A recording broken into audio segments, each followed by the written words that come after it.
Okay, after the edging, next is trim the excess thread like this.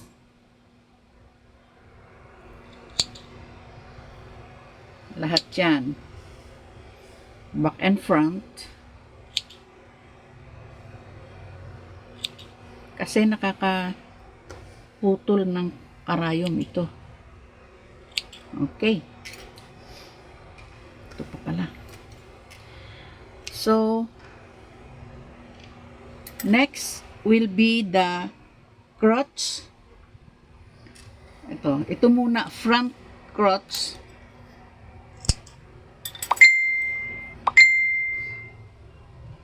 Front to front. Yan, front to front. Marking to marking. Ito yung marking niya hanggang doon. Kita?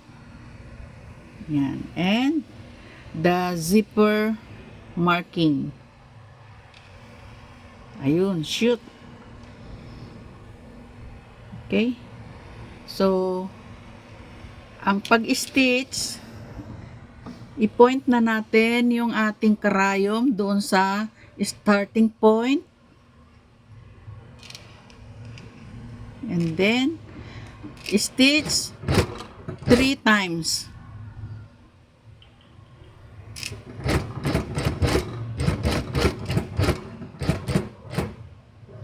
Huwag puputulin ang kanyang sinulid, kundi i-reverse lang. Kailangan magka-line lang siya as one stitch. Ayan o, hindi pwede ng tabi-tabi o magkatabi, kundi kailangan magkapatong. Yan. Okay. Trim na natin agad. Second din ang gagawin natin. Ito. Sa marking to marking lang. Right side to right side. Marking to marking. Ito yung marking niya. Hanggang dyan lang tayo magtatahi. Yan. Okay. And then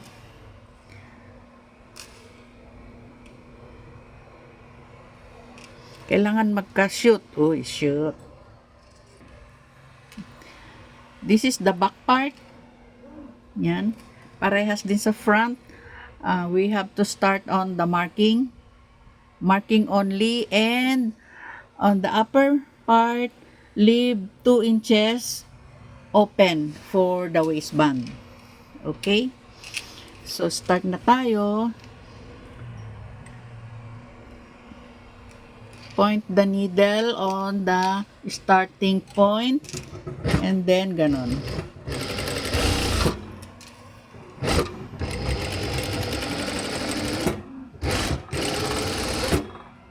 So up to the marking only 3 times. Ito yung marking. Okay? Huwag puputulin ang sinulid, kundi i-reverse lang, i-buelta.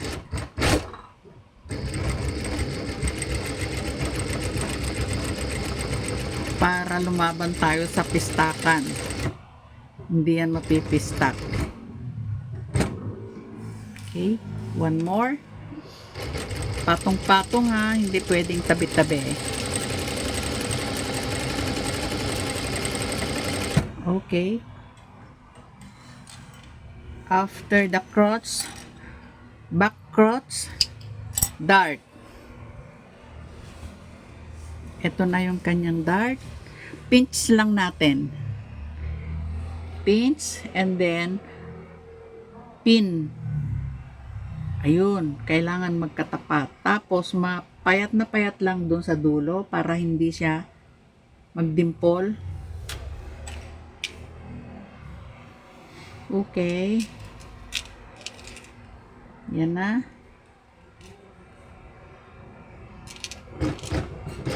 Backing.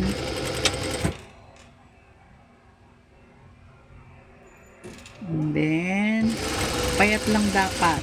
Payat na payat para hindi siya magdimple. Check.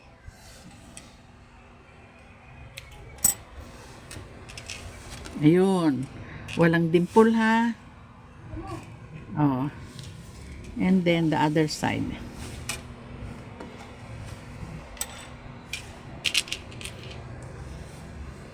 Ganun din ulit. Pinch.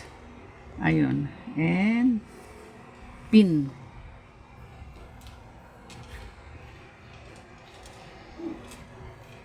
Kailangan magkatapat.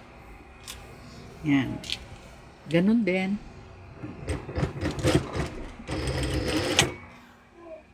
Payat na payat sa dulo.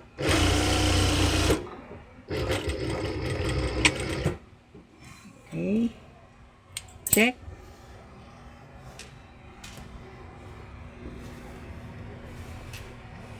Yan. Wala siyang dimple. Payat na payat. Okay. So, fold and set aside. Doon naman tayo sa front. Front pocket sides. Pocket muna. Front pocket. Ito na yung pocket natin. Pocket bag. So, ang pag-pocket ay right side. Ito yung wrong side. May sulat. Right side tayo. Yan. Tin-transfer natin yung kanyang pocket kanina dahil kailangan nating makita. Yung in-edging natin kanina na walang, yung pocket natin na walang edging, yun ang ilalagay natin sa pocket. Yan. So,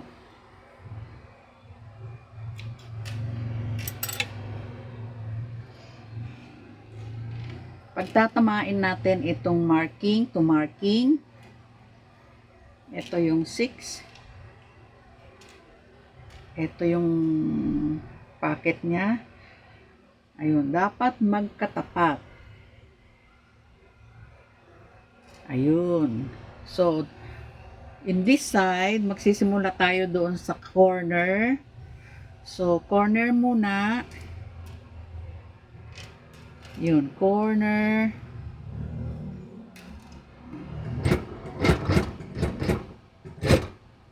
And yung pocket na niya,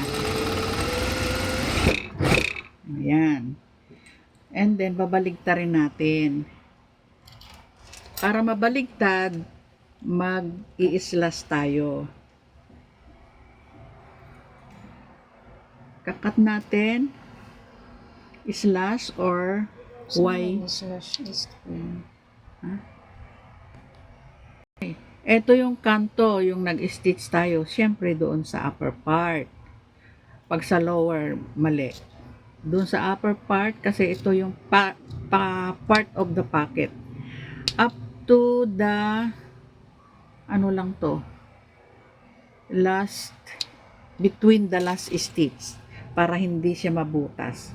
Okay, after that, stay stitch, magmula doon sa kanto. Ayan yung kanto. Ayun o. Ikanto mo na yon para makita mo agad. And then, aakyat na tayo. Ang daan ay doon sa pocket.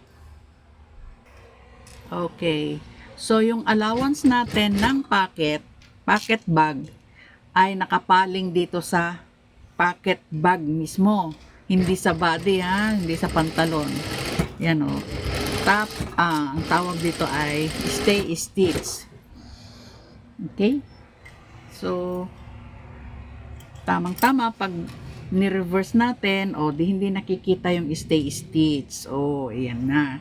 Now, ay top stitch naman.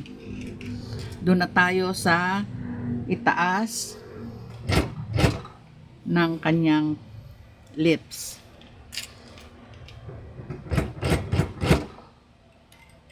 Okay.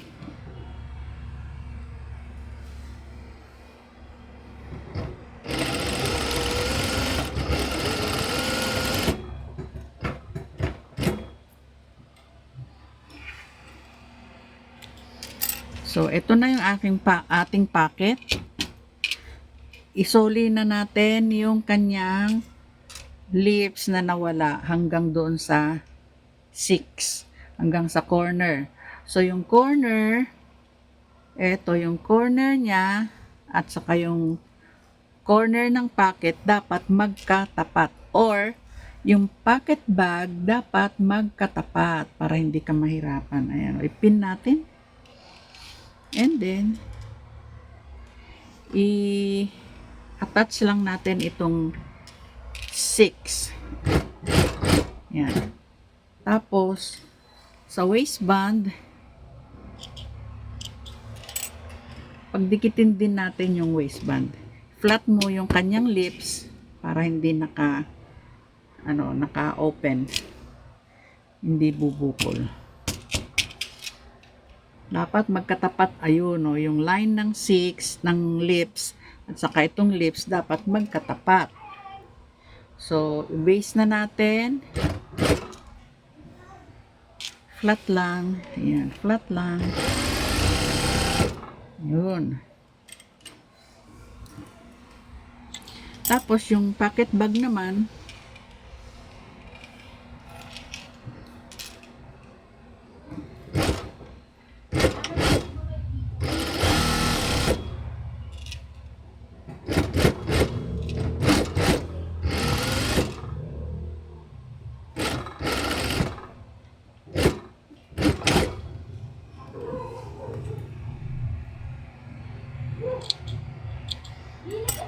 so, ito na yung aking pocket. Yung kanyang pocket bag, ayun. Okay? Trim. Tama na.